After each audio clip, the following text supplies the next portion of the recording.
Bienvenue dans les hors-séries de l'été de Famille et Voyage, le podcast. Et oui, cet été, je m'associe à Floriane et Émilie du podcast Parents Voyageurs pour vous présenter une autre facette de quelques-uns de mes invités. Ici, vous le savez, les parents ouvrent leur carnet de voyage et nous font découvrir une de leurs destinations préférées.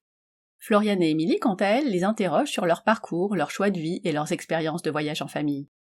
Chaque semaine, jusqu'à fin août, nous allons vous proposer 2 conversations avec le même invité, une histoire de vie et un carnet de voyage. Vous pouvez retrouver tous nos épisodes sur votre plateforme d'écoute préférée et sur nos blogs respectifs familleetvoyage.com et parents-voyageurs.fr. Nous vous souhaitons une belle écoute et un bel été. Bonjour et bienvenue dans le podcast de Parents Voyageurs. Je suis Floriane et je suis passionnée de voyages, de rencontres et de découvertes. Dans ce podcast, je donne la parole à des familles de voyageurs. Qu'elles soient expatriées, nomades, tour-du-mondistes ou simples touristes, nous explorons ensemble les différentes facettes du voyage en famille. Le podcast de Parents Voyageurs est disponible partout. Sur notre blog, bien sûr, parents-voyageurs.fr, sur votre plateforme d'écoute préférée et sur la web radio Allô la planète. Détendez-vous, embarquement immédiat pour un nouvel épisode. Salut les parents voyageurs, j'espère que vous allez bien. Je suis ravie de vous retrouver pour un nouvel épisode. Aujourd'hui, nous prenons la direction du Pérou avec Claire. Claire et Juan ont monté une agence de voyage il y a de cela 6 ans à Cusco, donc au Pérou dans les Andes. Avec Claire, on va revenir un petit peu sur son parcours, comment elle en est venue à s'installer à Cusco avec un Péruvien, à se marier avec un Péruvien. Ils ont 3 enfants. Elle nous raconte un petit peu son parcours de femme voyageuse. Et puis je lui ai aussi posé beaucoup de questions sur la vie au Pérou, sur la place des enfants, sur l'apprentissage des 2 langues, le français et l'espagnol, dans leur famille, etc. C'est vraiment un épisode que j'ai beaucoup aimé enregistrer et j'espère que vous allez voyager avec nous et que ça va vous plaire. Je vous souhaite une belle écoute. Bonjour Claire.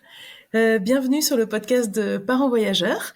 Merci beaucoup de nous avoir contactés et de prendre ce petit temps pour échanger avec moi aujourd'hui. On va partir au Pérou et autant te dire que j'ai déjà très hâte d'entendre ton histoire et que tu nous fasses voyager dans ce, à mon avis, très joli coin du monde. Donc merci beaucoup. Est-ce que pour commencer, tu peux te présenter ainsi que ta famille ? Bonjour à tous et merci également pour l'invitation. Je suis ravie de participer. Je m'appelle Claire, donc je suis toulousaine et j'habite à Cusco depuis 6 ans maintenant avec mon mari et mes 3 enfants. On a 3 enfants de 9 ans, 7 ans et 2 ans. Okay. Voilà, et on s'est installé en Cusco en janvier 2018. Ok. Tes 2 premiers enfants sont nés en France, si je me trompe pas, et donc le les petit 3... dernier est né. Les 3 sont nés en France. Ouais, d'accord. Je suis rentrée aussi pour accoucher de ma petite fille. Ok, et bon, écoute, je pense que tu vas nous raconter tout ça. Est-ce que tu peux nous raconter un petit peu ton parcours qu'est-ce qui a fait que tu te retrouves donc mariée avec un Péruvien, Juan est péruvien. Comment c'est arrivé ça, cette histoire de Pérou dans ta vie? Un petit peu par hasard, oui et non. En fait, c'est vrai que depuis l'âge de 20 ans, j'ai toujours souhaité voyager et avoir des expériences à l'étranger. Donc au début, c'était davantage en cadre de stages étudiants ou de projets courts d'1 mois ou 2 mois à l'étranger. Et puis progressivement, je me suis lancée. J'ai fait aussi un volontariat pendant 1 an en Équateur. Quand j'avais une trentaine d'années, ce qui m'a permis de rebondir ensuite dans le cadre de mon travail à l'époque sur une expérience de 2 ans à Wallis et Futuna, donc en Polynésie, où j'ai passé 2 ans. Et forte de cette expérience, j'ai enfin réalisé un de mes grands rêves, qui était de prendre mon sac à dos et de faire l'Amérique du Sud sur plusieurs mois en sac à dos. Alors initialement, mon rêve, c'était de le partager avec un amoureux, mais j'avais pas d'amoureux à cette époque-là. Et du coup, je me suis dit, c'est quand même dommage de mettre de côté un rêve aussi grand. Et du coup, je me suis dit, tant pis, je vais le faire toute seule. Après tout, il y en a d'autres qui l'ont fait avant moi, donc il n'y a pas de raison que je n'y arrive pas. Et donc, on était en 2011 à cette époque-là. Et donc, en 2011, j'ai pris mon sac à dos et je suis partie du coup 6 mois en Amérique du Sud. Et j'ai fait plusieurs pays, classiques, hein, Brésil, Argentine, Uruguay, Chili, Bolivie. Puis en remontant sur le Pérou, du coup, j'ai fait un trek pour découvrir le Machu Picchu. Et finalement, le guide que j'avais sur ce trek est devenu mon mari un an plus tard, quoi. Voilà.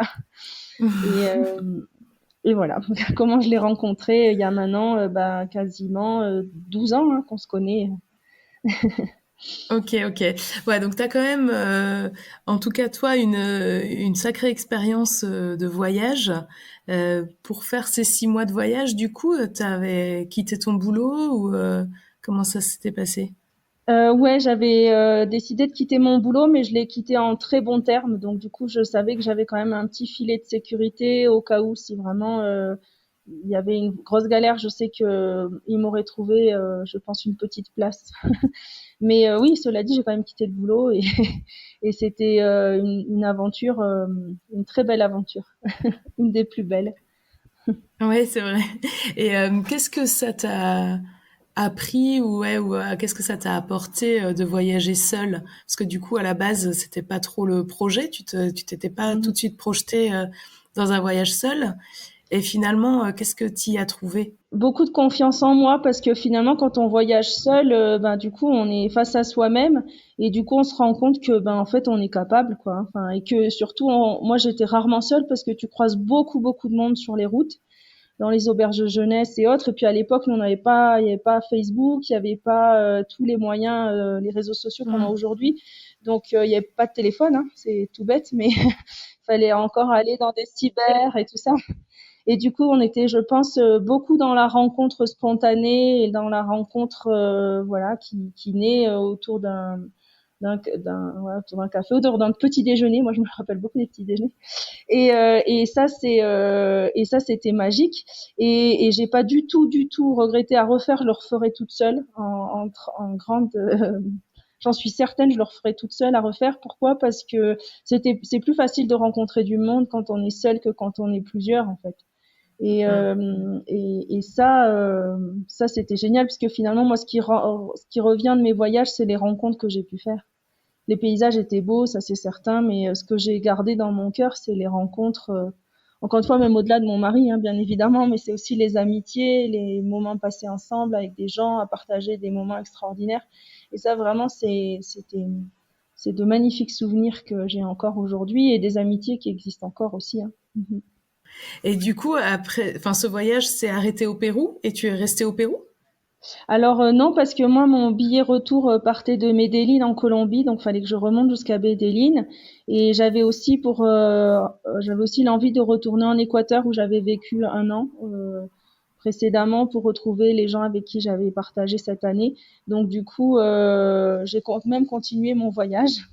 Mais j'ai D'accord. écourté effectivement tout le nord du Pérou. Malheureusement, j'y suis pas allée parce que je suis restée bien plus de temps que prévu dans la région de Cusco, effectivement.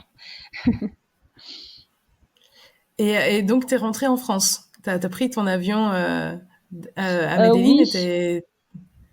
oui, parce que en fait, Juan rapidement m'a dit de rester, etc.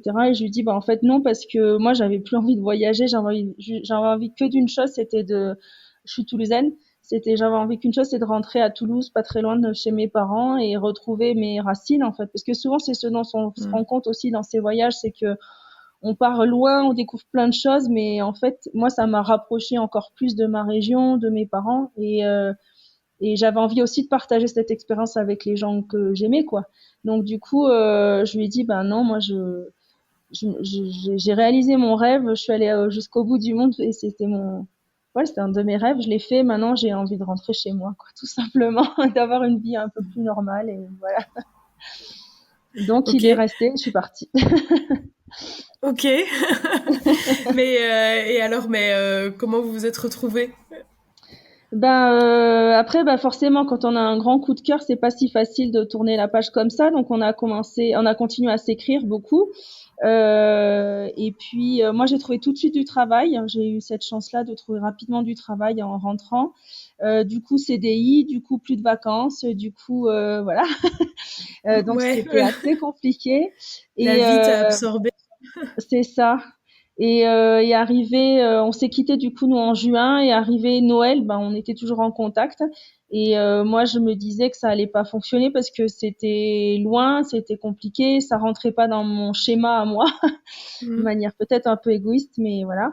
Et du coup, Juan m'a dit, si ça doit se terminer, il faut qu'on se revoie au moins une dernière fois, etc. Et bon, j'étais facile à convaincre, hein, honnêtement, ça n'a pas été.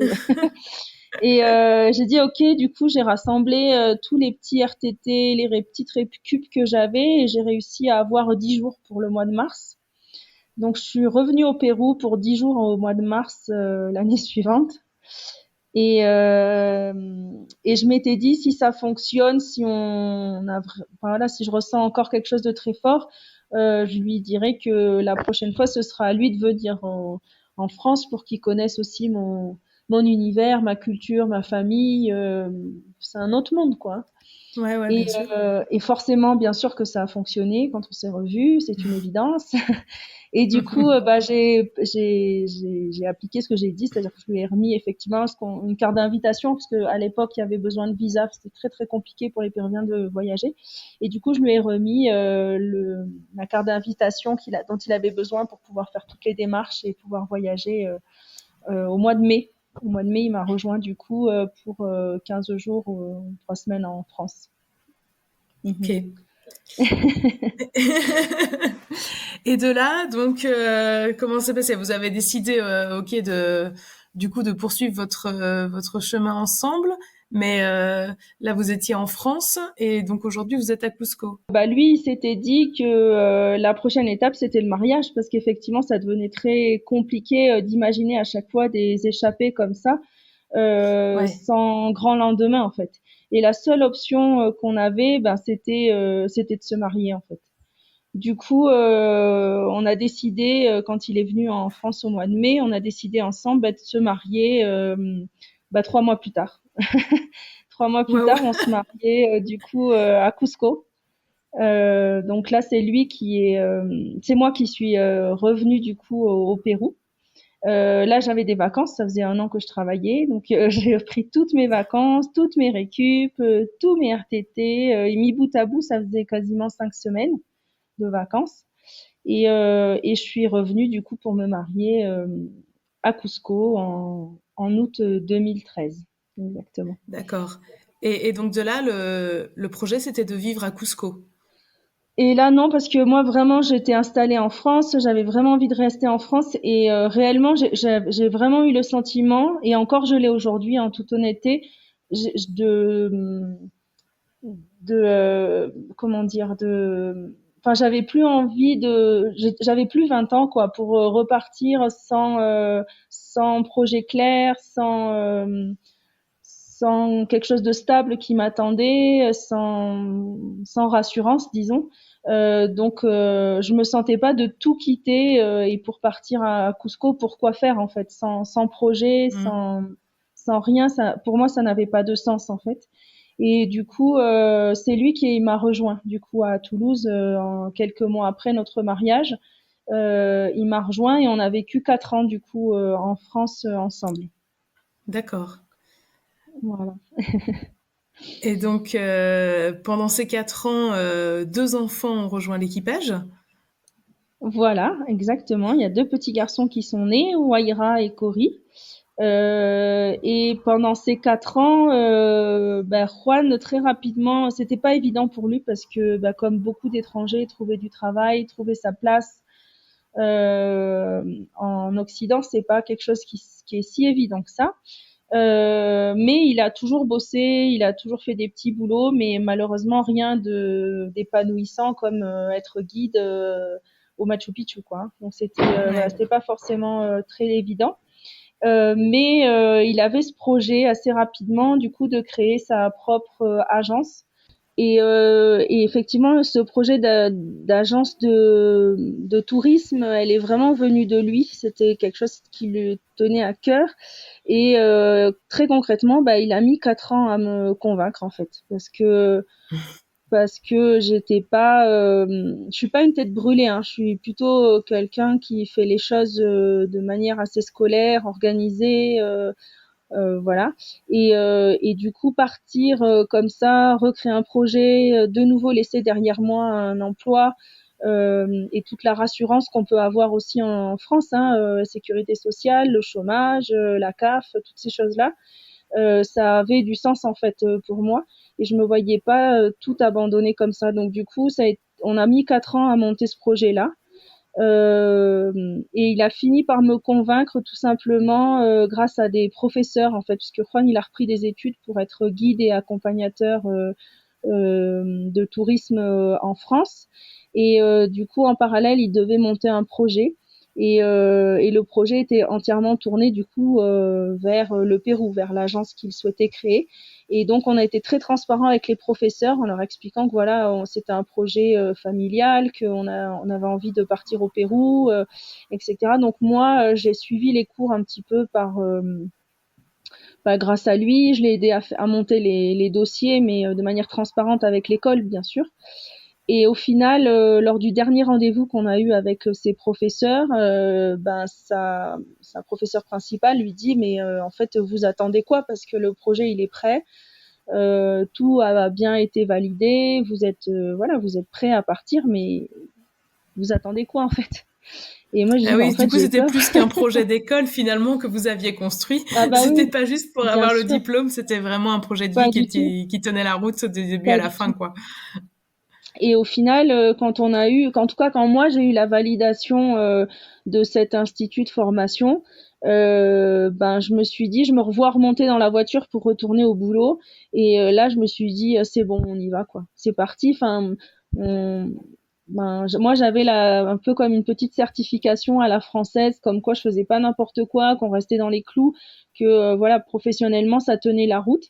Et moi, ça a été le déclic qui a fait que j'ai dit, OK, maintenant, on peut y aller, on y va. Et le soir, les choses étaient claires entre nous. Hein, 4 mois après, on partait, quoi. Ah ouais, ok. Et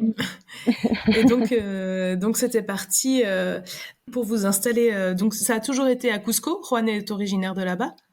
Exactement, ouais.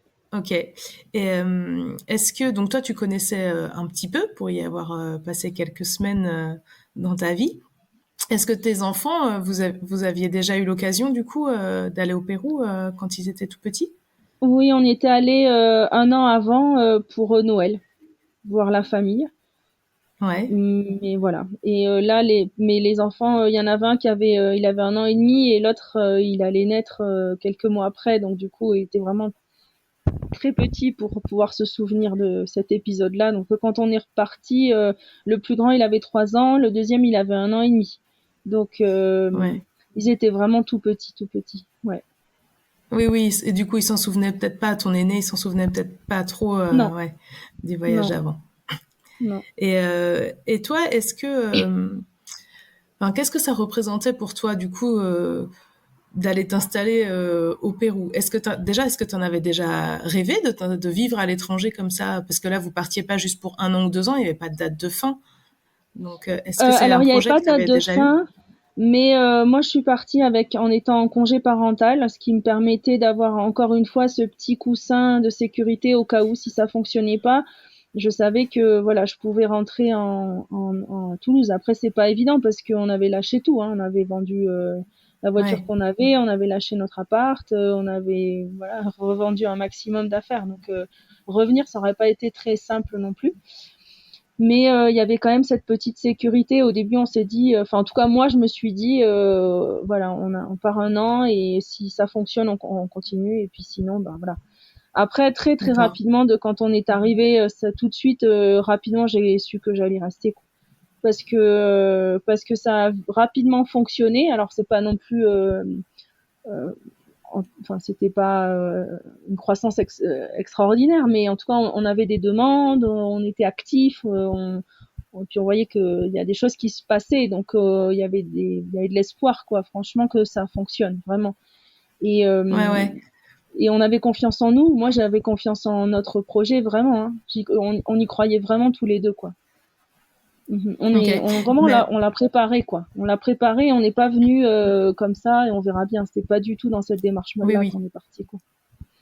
Ouais, ok. Bah, tu nous parleras peut-être un petit peu tout à l'heure, ouais, de votre projet professionnel, de vos activités, parce que c'est toujours ce projet-là avec lequel vous vivez aujourd'hui, quoi. Donc, tu nous raconteras un petit peu. Est-ce que, est-ce que tu peux nous décrire un peu comment c'est Cusco?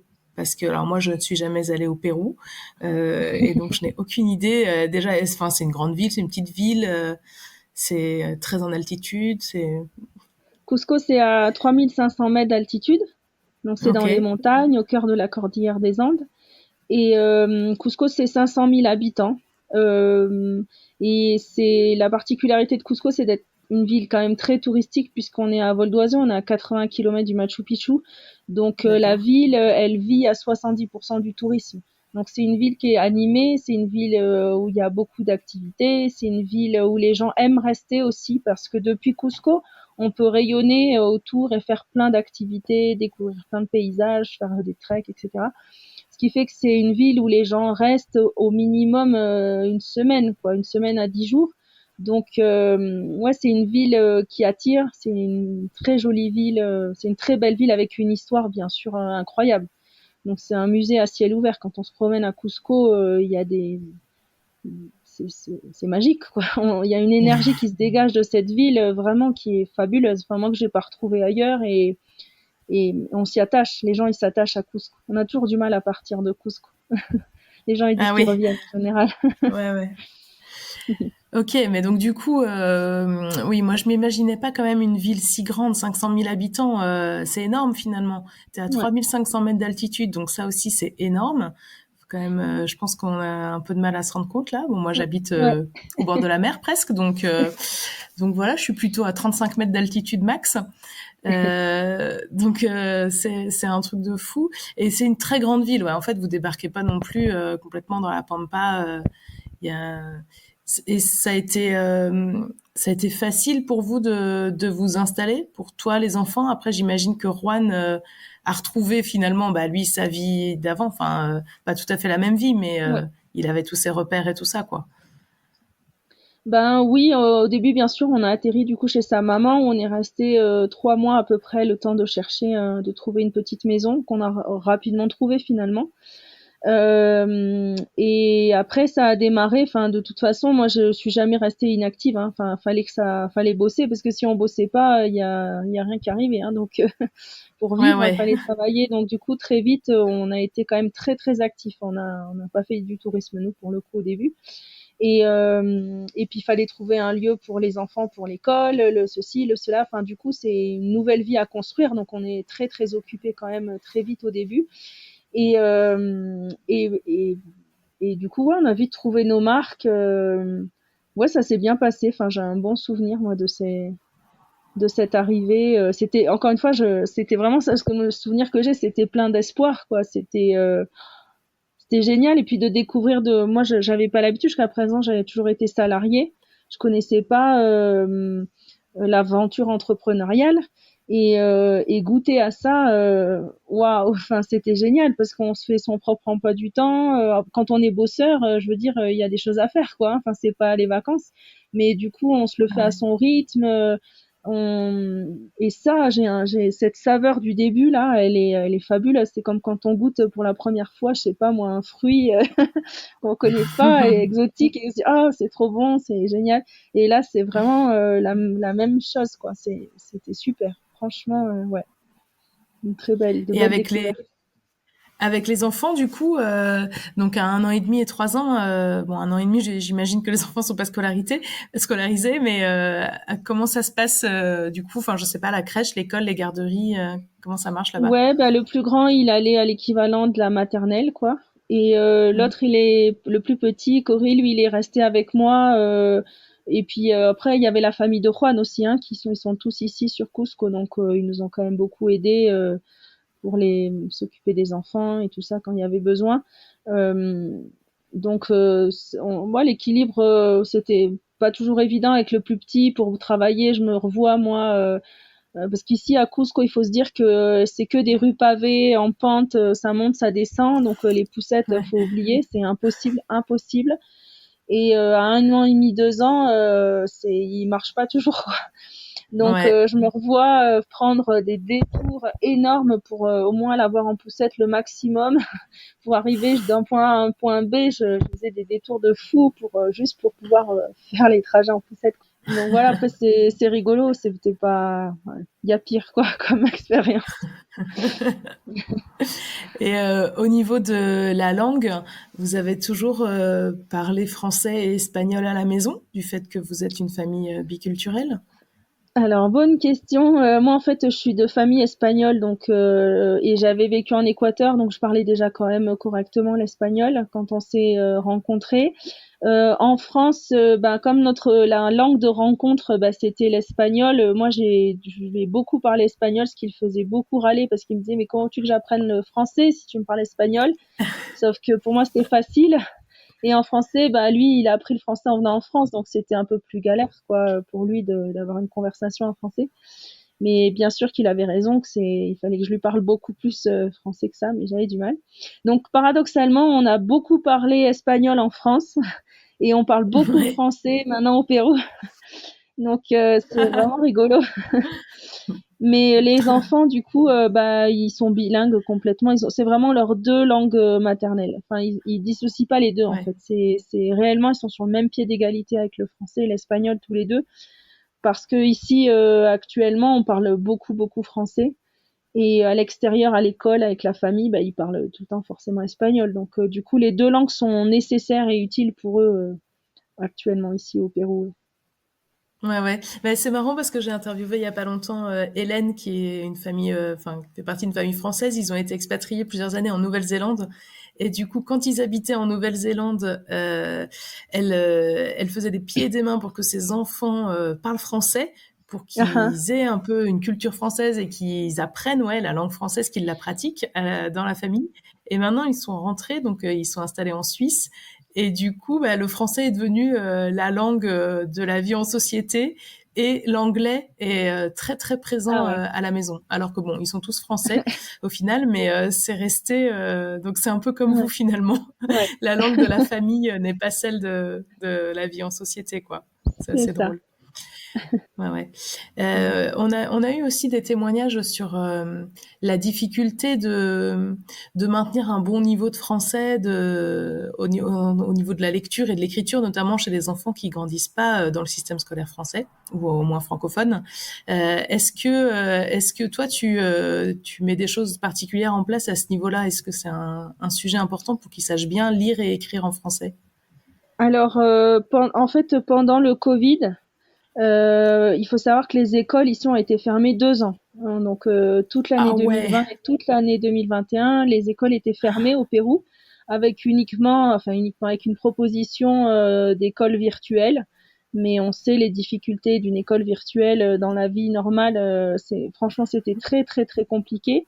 mais Et surtout du avec des coup, petits, quoi, où c'est tellement, enfin, c'est ouais, virtuel prend vraiment tout son sens, quoi, comme mot. c'est très, très compliqué.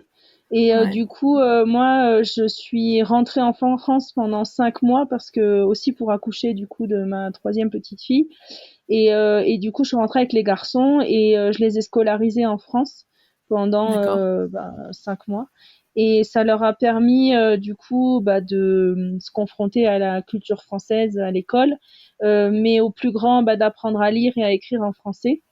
On a eu une maîtresse extraordinaire, franchement, elle a fait des miracles avec ce petit garçon qui parlait français mais qui ne savait ni le lire ni l'écrire et le peu de choses qu'il savait lire et écrire c'était en espagnol et elle a réussi en quelques mois à lui apprendre quoi, c'était génial. Ouais. Et l'autre était plus petit, Cory lui, il était en dernière année de maternelle donc du coup il n'a pas eu cette chance-là d'apprendre à lire et à écrire. Mais pour le plus grand, le plus dur est fait, je pense, parce que ça, c'est chouette. Et l'école où ils sont actuellement ici à Cusco, c'est une école privée, mais c'est une école où ils ont des cours de français et d'anglais. Ils ont 4 heures de français et 4 heures d'anglais chaque semaine. Donc du Ah, mais coup, c'est beaucoup. ben ouais, du coup ça maintient quand même un petit niveau. Après c'est du français initial quoi. Donc mais bon, à moi après derrière à essayer effectivement de renforcer un petit peu ce qui est fait en classe.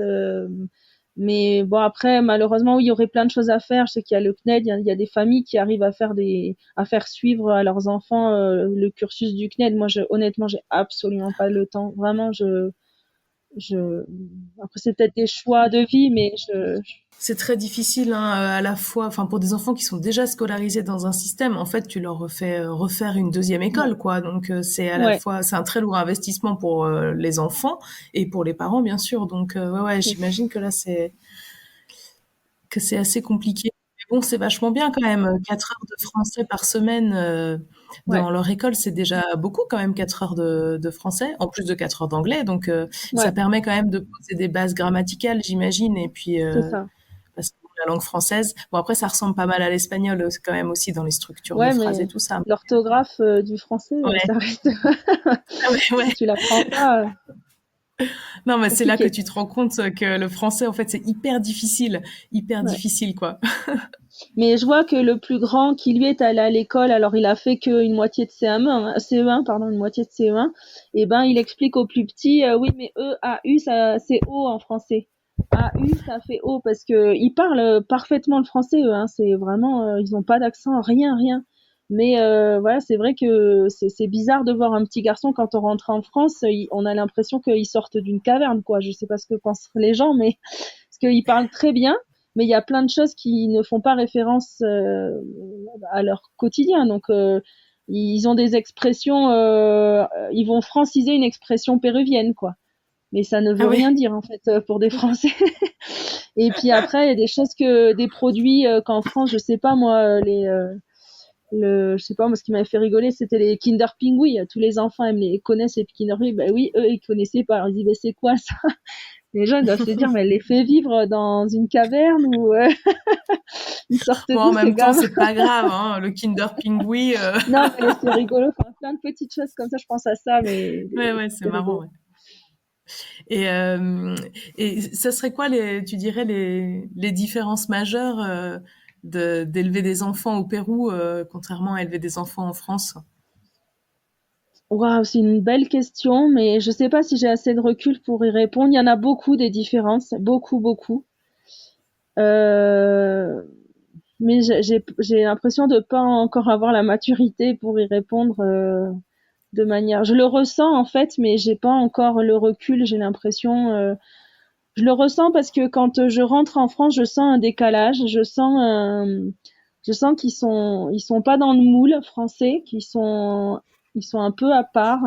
Ici les enfants, c'est pas des enfants rois, c'est pas ça, mais les enfants ont une place, ils dérangent pas ici. Ici, les enfants ne dérangent pas. Par exemple, quand on va à une fête, on est invité, ça ne viendrait jamais à l'idée de quelqu'un à dire c'est sans les enfants. Enfin, ça n'a pas de sens en fait. En France, plein de fois, on va dire ah bah oui, mais c'est que entre adultes ou en gros, on fait bien comprendre que les enfants, ils vont nous embêter quoi. Hmm. Ici, ça m'est jamais arrivé qu'on me dise sans les enfants. Bien sûr qu'ils sont là, les enfants, et ils font du bruit, ils embêtent et tout, mais à chaque fois, les gens ils vont dire bah c'est normal, c'est des enfants en fait. Ils sont là, bah ils vivent comme des enfants quoi. Et les gens s'en occupent beaucoup, même quand on n'est pas de la famille directe. Si un enfant qui pleure, par exemple, il y a quelqu'un qui va s'approcher, en général gentiment, hein, avec un gâteau, avec une orange. Moi, ça m'est arrivé dans la rue une fois avec un bonbon, en disant bah pleure pas, tiens, prends ton petit bonbon ou quoi. Ouais. En France, ça ne viendrait jamais à l'idée à quelqu'un d'intervenir au sein d'une famille et en plus en donner un bonbon ou un chocolat. Je pense que... Mais ici, moi je le vis bien hein, parce que je trouve ça du coup la crise elle passe, le petit garçon ou la petite fille ils sortent de leur introspection triste machin et puis du coup ils se tranquillisent facilement quoi. Mais du coup tout ça, moi je le ressens quand je rentre en France, je sens que les enfants ils dérangent quoi, ils nous embêtent en fait. On a Ouais, envie d'être ouais, c'est tranquille, vrai. pour discuter, on a envie de voilà. Ici, c'est pas du tout le cas. C'est jamais. Et après, ici, au niveau de l'éducation, moi, ce que je ressens aussi un petit peu, c'est que ils sont moins ouverts sur le monde aussi. c'est des enfants enfin, je trouve que les enfants sont très gentils ici. Enfin, ils sont très respectueux, je trouve, dans les écoles, des professeurs et tout. Moi, je trouve les enfants, enfin, après, c'est ma vision et peut-être que d'autres l'auront pas. C'est une vision de quelqu'un qui habite à Cusco. Voilà, peut-être qu'à Lima, il y aurait une autre expérience. Mais je trouve qu'ils sont très respectueux des professeurs, très bien élevés, quoi, en fait. Toujours, il y a bonjour. Quand tu sors de table, tout le monde, hein, même dans les familles plus pauvres, hein, on remercie la dame qui a fait à manger, enfin, comme un automatisme, quoi. Mais du coup, Ouais. ils sont mais aussi très centrés sur eux-mêmes. Il y a peu d'ouverture dans le monde. Et quand tu les confrontes à des gamins aujourd'hui en France qui sont ouverts à plein de choses, qui savent le monde, qui savent ceci, qui ont vu ceci, qui ont vu cela, qui ont lu tel et tel livre. Ici, le livre, il n'existe pas chez les familles. Enfin, le livre, c'est un objet que les gens connaissent très peu. Et du coup, ça fait des enfants, voilà, différents, quoi. Différents. Enfin, ouais. Qui ont peut-être moins d'ouverture au monde. Ouais, mais des enfants qui sont peut-être plus à l'aise dans leur vie quotidienne, là où ils sont, dans leur famille, dans la société, dans l'école qu'ils fréquentent, etc. Et moins curieux de ce qui se passe, mais peut-être qu'ils sont du coup mieux dans leur basket, parce que Je c'est sais pas. maintenant, c'est là où ils sont, etc. Je sais pas non plus, ouais. C'est peut-être un peu de la psychologie à 2 francs, là, mais... Ok, non, mais c'est hyper intéressant ces petits points de détail comme ça qui font un peu, qui font la différence, quoi. Et le fait qu'il y ait pas trop de livres dans les écoles aussi, c'est ça? Enfin, genre, il y a pas des bibliothèques et tout ça. Les livres sont chers ici. Les livres sont vraiment chers et du coup ils sont. Mais bon, c'est normal parce qu'il y a peu de gens qui achètent, donc forcément c'est cher. Et c'est pas un objet qui fait partie non du quotidien ni des enfants ni des familles. Non. Du coup nous en parallèle on a aussi une association et justement on essaie d'introduire le livre dans les écoles et on voit bien que c'est pas évident et même pour les instituteurs c'est pas évident en fait. C'est pas simple. Mais du coup, avec quoi ils travaillent les instituteurs dans les classes? Ah non, c'est avec des livres, mais je veux dire le livre comme les livres ils vont étudier des histoires, bien sûr comme nous on l'a fait quand on était jeune, mais pas le livre Ouais, plaisir quoi. Le livre qu'on va voilà ouais, ok.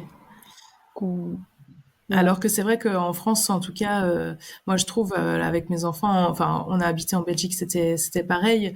Vraiment, il y a d'énormes efforts qui sont faits pour pousser le livre que les enfants s'approprient cet objet et n'en aient pas peur, que ça soit pas quelque chose de sacralisé, que ça soit c'est pas nécessairement là où il y a le savoir que c'est quelque chose de très précieux, très important. Ce sont des objets plaisir qui peuvent manipuler, qui peuvent voilà qui racontent des histoires qui sont c'est pas forcément utile, c'est juste c'est juste pour se faire du bien, quoi.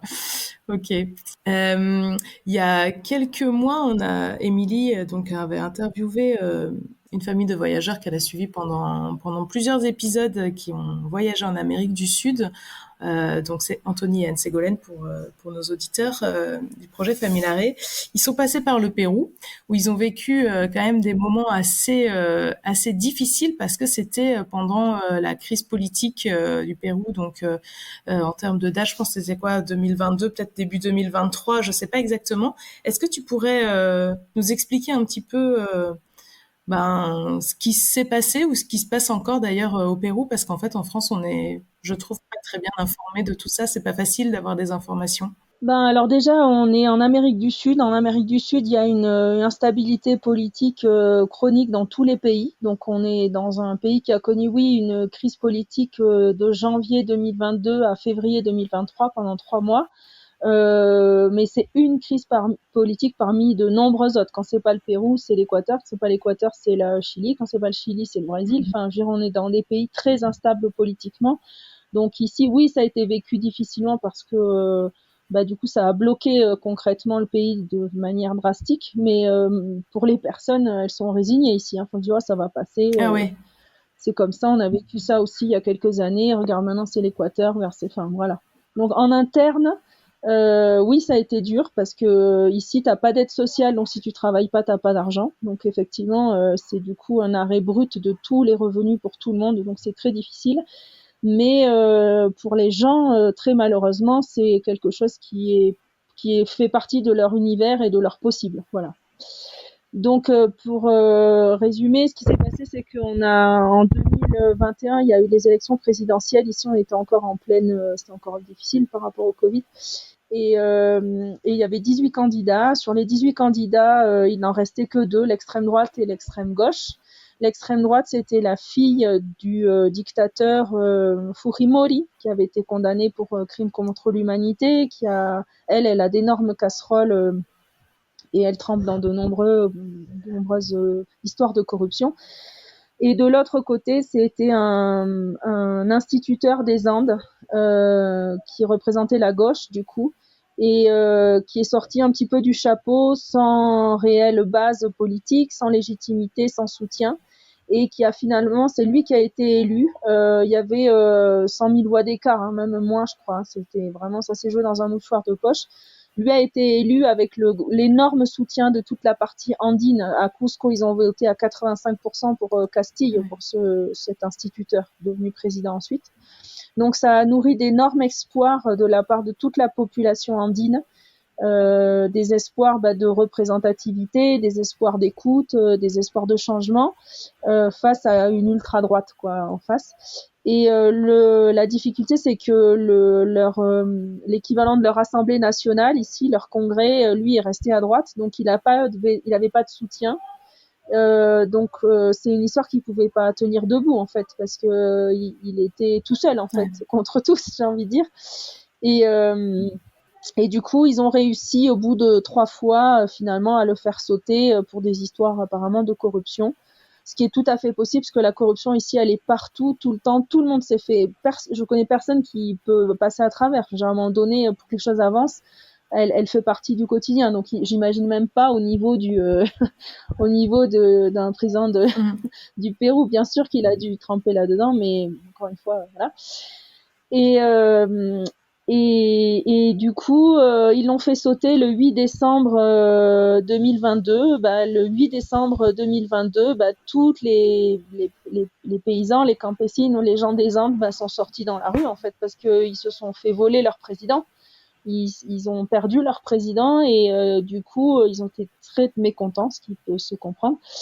Et ça a généré de très gros blocages en fait dans le pays, et c'est ça qui a été très difficile, parce que du coup le pays a été refermé sur lui-même, parce que on pouvait plus venir parce que les routes étaient bloquées Donc c'est vrai qu'en termes de tourisme, tout s'est éteint pendant 3 mois. Ils ont même fermé le Machu Picchu parce qu'il y avait des menaces de blocage sur le Machu Picchu. Et voilà. Et ça s'est arrêté du jour au lendemain. Pas forcément parce qu'il y a eu une solution, mais simplement parce que les paysans ici n'avaient plus les moyens de ne plus travailler en fait, parce que encore une fois, si on ne travaille pas ici, on n'a aucune aide sociale, absolument aucune aide sociale. Donc du coup, ils ont, je pense, mis toutes leurs économies, toutes leurs forces, tous leurs espoirs pendant 3 mois pour essayer de faire vaciller le pouvoir. Mais en face, bien évidemment qu'ils pouvaient tenir bien plus que 3 mois sans travailler, eux. Et du coup, du jour au lendemain, ils ont tout réouvert. Ah ouais. Donc rien n'est réglé. Mais je veux dire, il y a rien de. C'est terrible, c'est fataliste, mais ici c'est la vie. Enfin, je veux dire, là, ça s'est révélé avec ce problème-là, mais c'est des problèmes récurrents qui reviennent toujours, parce que les problèmes ne seront jamais réglés. L'inégalité, la pauvreté, le manque de moyens, elle est là depuis toujours au Pérou. Donc ça peut revenir, mais tout comme ça revient régulièrement en Équateur, tout comme ça revient régulièrement au Chili, tout comme la Bolivie aussi connaît ces épisodes cycliques de crise, parce que les problèmes ne sont pas réglés, les gens sont pas représentés, les gens sont, il y a une inégalité à pleurer ici. Et du coup, entre les ultra riches et les ultra pauvres. Et tu parlais de population andine. Est-ce qu'il y a un sujet un peu ethnique aussi, avec des discriminations entre certaines parties du Pérou? Oui, parce que d'un côté, on a le Pérou, c'est 35 millions d'habitants à peu près aujourd'hui. Il y a 13 millions d'habitants à Lima. Lima, c'est le pouvoir économique, c'est vraiment tout est concentré à Lima. Le pouvoir, l'argent est concentré à Lima. Et le reste du pays, ils ont la poussière qui reste, Et il y a une inégalité, même justement, on parlait des enfants avant, sur l'analphabétisation qui est énorme. On a à Cusco, on a jusqu'à 15% d'analphabétisation chez les filles, mais on a 5 à Lima, quoi. Enfin, je veux dire, c'est des écarts qui sont énormes. Alors que Cusco, c'est une ville qui est très touristique, Ouais. qui attire des touristes du monde entier. Il y a une richesse énorme, mais les richesses, elles repartent à Lima, en fait. Donc, c'est même pas redistribué, quoi. Ouais, ok. Est-ce que du coup, c'est aussi pour ça que vous avez créé cette association, peut-être ça tenait à cœur à Juan d'avoir un impact positif avec votre entreprise? Exactement. Ben, tu peux pas le dire mieux que ça. Effectivement, quand on a créé notre agence à l'époque, Juan m'a dit tout de suite, il faut qu'il y ait un volet social, quoi. Alors moi, j'ai toujours travaillé dans l'associatif, donc je lui dis, oh là là, j'aimerais bien faire une pause. Et bah, il a pas lâché comme d'habitude. Et du coup, on a vraiment créé l'association. Du coup, l'association s'appelle la Solidarité Tréquinca. C'est une association française dont l'objet est de soutenir des projets éducatifs et culturels dans les petites écoles des Andes. Et du coup, on travaille sur la longueur, en fait, sur la durée avec les écoles. Parce qu'effectivement, ce que Juan avait ressenti pendant toute son enfance, c'était qu'il n'y a pas de moyens dans les écoles. Il n'y a pas de moyens. Le bâti est très beau. Ils ont des belles écoles. Elles sont bien peintes de l'extérieur. Franchement, hein, c'est des beaux bâtiments qu'ils ont. Mais à l'intérieur, il n'y a pas de moyens, quoi. Et ils sont face à des familles qui sont dans la misère, en fait. Ouais. La misère, on la ressent avec ces enfants à travers, ne serait-ce qu'en regardant leurs mains, leurs petits pieds, leurs petites joues toutes abîmées, les habits qu'ils ont. Enfin, il y a pas de moyens, quoi, qui est donné à ces enfants. Donc du coup, l'idée c'était vraiment d'intervenir dans des écoles éloignées, dans le rural, là où personne ne va, et essayer effectivement d'apporter un petit plus. Alors après, nous on va pas changer le monde, on va pas pallier les problèmes du ministère de l'Éducation ici, c'est pas du tout le but. Mais par contre, on va essayer d'apporter des petits plus quoi aux enfants de ces écoles-là qu'on va accompagner pendant 2 ans, quoi. D'accord. Et donc ça vient en complément de votre agence. Est-ce que tu peux nous expliquer un petit peu ce que vous faites en fait? Quel est votre quotidien? Quel est votre travail? Vous travaillez ensemble, hein? Bah, du coup, on travaille Ouais. ensemble. Donc, du coup, on a créé l'agence. L'agence, elle est péruvienne. Euh, on a créé l'agence du coup Tréquinca en janvier 2018 ici, quand on est arrivé. Et on est vraiment spécialisé sur le public francophone et les petits groupes. Et du coup, on propose à la fois des circuits assez classiques sur le sud du Pérou, des circuits clés en main de 15 jours, 3 semaines, etc. On propose aussi des excursions au départ de Cusco, que ce soit découverte de la vallée sacrée, les visites de la ville de Cusco, les sites archéologiques. Et on propose aussi des treks au départ de Cusco aussi, et que ce soit en allant vers le Machu Picchu ou vers d'autres sentiers plus ou moins connus par les touristes, quoi. Ouais, ok. Et c'est des treks qui sont adaptés, qui sont faisables avec des enfants? Alors nous, quand on a créé l'agence, notre cible c'était les Français en voyage, on va dire. Ouais. Qui avaient envie de qualité, quoi. Enfin, de se dire, bah, quand tu vas dans une région si riche historiquement, c'est dommage de pas mettre les moyens pour comprendre réellement. Donc, du coup, d'où l'intérêt de prendre un guide francophone pour ne pas passer à côté de cette si belle histoire qu'on a ici, quoi. Et puis, il se trouve que de fil en aiguille, réellement sans le chercher ou sans le vouloir, on a commencé à accueillir des familles. Une, deux, trois, quatre, et en fait le mot est passé. Et aujourd'hui, je pense qu'on est facilement sur 50% de notre clientèle qui sont que des familles, en Ah fait. oui, ok. Et ce qui a fait que la réalité, c'est qu'on s'est spécialisé pour répondre aux demandes des familles sur des treks qui sont devenus assez réguliers, quoi, dans notre agence. Donc ça s'est fait main dans la main, quoi, avec les familles, mais sans le Ouais. provoquer. En Ouais. fait, ça se fait naturellement. Donc ça c'est rigolo parce que quand je repense à au début, moi jamais j'avais pensé à développer ce volet-là. Enfin, je sais pas. Mais ça a bien fonctionné. Et du coup, effectivement, on propose des treks qui sont accessibles aux familles, soit avec des ados, soit avec des enfants. Mais on est parti avec des enfants de 4 ans et demi, Ah quoi. oui. L'année dernière, on a fait des treks avec tout petits enfants. Ouais, Et ouais. tu pars combien de temps avec des si Et petits? 4 jours, ils sont partis. Allez. Ouais, sur le trek du Larès. Ouais. Après, c'est un bel accompagnement, hein. On part avec des chevaux pour s'ils souhaitent se reposer de temps en temps, Ouais. les enfants puissent monter sur le cheval. On a tout, ils portent pas. Hein, on a des chevaux en plus qui portent les affaires. Et on part avec des cuisiniers. Enfin, ils sont très bien accompagnés. Et puis nos guides, maintenant, ils sont devenus, ils ont l'habitude, quoi, des enfants. Et voilà. Et puis on a adapté aussi. Donc on a du coup développé pas mal de treks accessibles aux enfants, et on a aussi adapté des visites de Cusco, des visites de sites archéologiques qu'on a retravaillé pour que ça devienne aussi intéressant pour les enfants, en proposant en fait comme des petites enquêtes avec un petit cahier à remplir, comme ça se fait beaucoup en Génial. France, je sais, mais ici c'était pas du tout développé.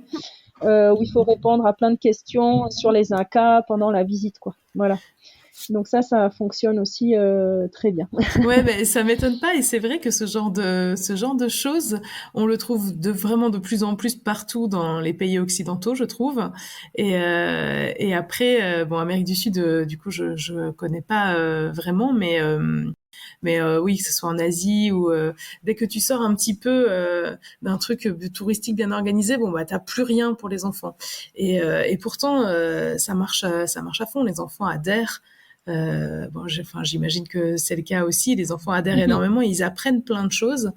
Et bon, donc moi, depuis que je travaille sur Parents Voyageurs, en tout cas, à chaque fois, dès que je le peux, je recommande des visites guidées en français, hein, dans la langue des enfants, pour les impliquer. C'est vraiment, ça fait toute la différence en fait. Exactement. Ouais. Et alors moi, il y a quelque chose quand même qui me turlupine un peu depuis tout à l'heure quand tu as dit que Cusco était à 3500 mètres d'altitude. Bon, moi, je suis un peu sujette au mal des montagnes, et il me semble qu'avec des petits, je sais pas jusqu'à quel âge il faut faire attention à ça, mais c'est pas toujours très recommandé d'aller en si haute altitude. Donc vous avez débarqué là-bas avec vos deux petits bonhommes. Et puis j'imagine qu'il y a plein d'enfants à Cusco. Est-ce qu'il y a des choses qu'on peut faire pour s'acclimater plus facilement au mal des montagnes, et enfin que ça soit pour les adultes ou pour les enfants? Bah, alors en fait, après, c'est que mon expérience, et sûrement qu'il y a des cas qui diront le contraire, mais généralement, les enfants, on a moins de difficultés. Moi, j'ai vu peu d'enfants malades de l'altitude. Il y en a, attention, hein. Je suis pas en train de dire que ça n'existe pas, mais c'est souvent plus les adultes qui ont ces difficultés-là. Après, pour éviter, tout simplement, il faut y aller progressivement. C'est comme quand on descend sous l'eau, Ouais. peu la même chose quand on monte en altitude, il faut faire des paliers. Donc l'idéal, c'est de passer d'abord par Arequipa, qui est à 2500, et s'acclimater quelques jours là-bas avant de monter à Cusco, qui est à 3005. D'accord. Et puis y aller doucement, tranquillement, boire beaucoup d'eau, manger léger. Enfin, il y a plein de petites choses qui permettent de pas souffrir trop de l'altitude, et puis d'y aller doucement, quoi. Ce qui est difficile pour les touristes, parce que forcément il y a plein de choses à faire, on a envie de tout faire, et on se rend pas compte parce que on connaît pas ce mal en France. On sait pas ce que c'est le mal des montagnes. C'est inimaginable en fait. Moi, j'ai beaucoup de gens qui me disent oui, mais bon, j'habite à 2000 mètres, oui, mais j'habite à 1000 mètres. Mais en fait, là, moi, j'habite à 3005, en fait, ça n'a rien à voir. Enfin, ça paraît pas beaucoup, mais c'est énorme. C'est comme moi, si je me monte maintenant à 5000, je suis pas acclimatée à 5000, moi. Donc, chaque palier va être important maintenant. Et vous le sentez au jour le jour que vous avez un peu moins d'oxygène que plus bas? Moi non plus maintenant, parce que j'y habite, mais par contre quand je repars, tout d'un coup quand je reviens à Lima ou quand je vais en France, tout d'un coup ah ouais non, en fait c'est pas ici normal d'habiter là-bas. Il se passe un truc, quoi. Tu voles en fait. En France je vole. Mais au quotidien ici, non. Après, c'est vrai que j'ai pas un attrait particulier pour la course à pied. Là, ça me donne pas envie, tu vois, parce qu'on est quand même haut. Ouais. Que j'aimais bien faire ça en France, mais là, non, j'essaye même pas, quoi. Ok. Et ça peut-être, on peut clôturer doucement l'épisode avec ça. Visiter le Machu Picchu, en fait, est-ce que c'est un truc... Bon, tous les habitants de Cusco y vont. Enfin, est-ce que c'est quelque chose de facile, de normal d'y aller, ou ça reste exceptionnel même quand on habite assez proche? Non, ça reste exceptionnel. Alors après, les habitants des villes, ils y vont assez facilement parce que souvent les écoles, les écoles du centre-ville, elles organisent des voyages au Machu Picchu, comme ils iraient à la Tour Ouais. Eiffel ou, enfin voilà, au Puy-de-Dôme ou des trucs comme ça. Mais par contre, dès qu'on va sur des écoles un peu plus populaires ou un peu plus rural, là, c'est absolument inaccessible. Moi, ma belle-mère, la première fois qu'elle est allée, c'était avec nous en 2019. Ah oui. Mes belles-sœurs, elles y sont jamais allées. Mes nièces, elles sont dans des écoles assez un peu plus populaires, donc ça se fera pas d'aller, ils iront pas au Machu Picchu, quoi. Ok. Donc ça, c'est moins cher pour les Péruviens, mais ça reste quand même une somme à débourser qui est pas du tout négligeable, quoi. Même si c'est moins cher, ça reste vraiment très cher pour eux. Ah oui, oui, ok. C'est pour ça que nous, dans le cadre de notre association, quand on intervient auprès des écoles, on clôture les 2 ans par le voyage au Machu Picchu. Donc là, on a accompagné 29 enfants de la petite école avec laquelle on a travaillé ces 2 dernières années, le 28 et le 29 octobre. On était avec les 29 enfants au Machu Picchu pour leur faire découvrir leur patrimoine parce que sinon, ils n'auront jamais l'occasion d'y aller de toute leur vie, quoi. C'est une évidence. C'est des enfants de paysans. Ils iront jamais. C'est triste, mais Ouais, ouais. du coup, on se devait de leur. C'est notre travail. On emmène des touristes du monde entier là-bas, donc on se devait bien les amener à eux aussi, quoi. Ouais, ouais, ouais, je trouve ça à la fois incroyable et en même temps, je me dis, il doit y en avoir plein des enfants qui habitent en région parisienne et qui n'ont même jamais vu la Tour Eiffel, en fait. Donc, Mhm. c'est probablement assez similaire, mais c'est vrai que, bon, bah, vu de la France, le Machu Picchu, c'est quand même iconique. Euh, et quand tu dis que c'est cher, ça représente combien pour un touriste? Alors ça dépend parce que le Machu Picchu c'est pas facile d'accès en Ouais, fait. La grosse problématique du Machu Picchu c'est ça, c'est pas comme le Taj Mahal où on y va, hop, on y ouais, est c'est quoi. ça. Là c'est vraiment, enfin là c'est vraiment une expédition pour y aller et il n'y a pas de route Oui, pour y aller. d'accord. Donc ce qui fait que l'option pour y aller c'est des trains et les trains sont vraiment chers parce que c'est des trains touristiques. Après c'est des très beaux trains, hein. Le prix vaut la chandelle, mais du coup on est dans des prix tout à fait Ah européens oui, quoi. ok. Et l'autre option, c'est y aller en bus et puis après continuer à pied le long de la voie ferrée, puisqu'il n'y a pas de route. Soit on prend le train, soit on marche le long de la voie ferrée, en fait. Mais la deuxième option, du coup, qui est d'y aller en bus, là, pour le coup, c'est très, très route, quoi. C'est vraiment des bus qui sont pas quali, quoi. Enfin, Hmm. je veux dire, on est sur des bus vraiment de haute montagne avec le ravin en bas et tout ce que tu veux. Donc du coup, c'est pas cher du tout, mais c'est une sacrée expédition parce que c'est 7 heures de bus, 3 heures de marche. Enfin, dire, c'est pas facile d'accès, quoi. Donc la grande difficulté du Machu Picchu, c'est ça, c'est que soit c'est très compliqué d'accès, soit c'est cher, en fait. D'accord. Et si on veut du quali, eh ben c'est cher. Ouais, ouais, ok. C'est vraiment, les gens sont souvent très étonnés par les prix. Après, moi, en toute sincérité, hein, je pense s'il y en a qui m'écoutent, il y en a qui vont dire que j'exagère et que, mais bon, je dis ce que je pense. On parle d'une des 7 merveilles du monde moderne. Enfin, c'est quand même pas rien. C'est quand même le Machu Picchu. On parle du Machu Picchu qui est vraiment qui est menacé aussi. Donc, du coup, la gestion doit pas être évidente parce qu'ils peuvent pas mettre autant de monde qu'ils voudraient. Je veux dire, on pourrait baisser les prix et mettre plus de monde sur place, mais je veux dire, il va s'écrouler à un moment Hmm. donné. Enfin, environnementalement parlant, on est vraiment face à une vraie catastrophe qui arrive là.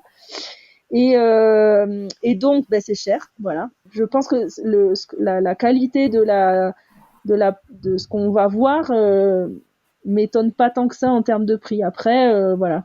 Souvent, on a l'image quand on voyage, c'est le Pérou, donc c'est pas cher.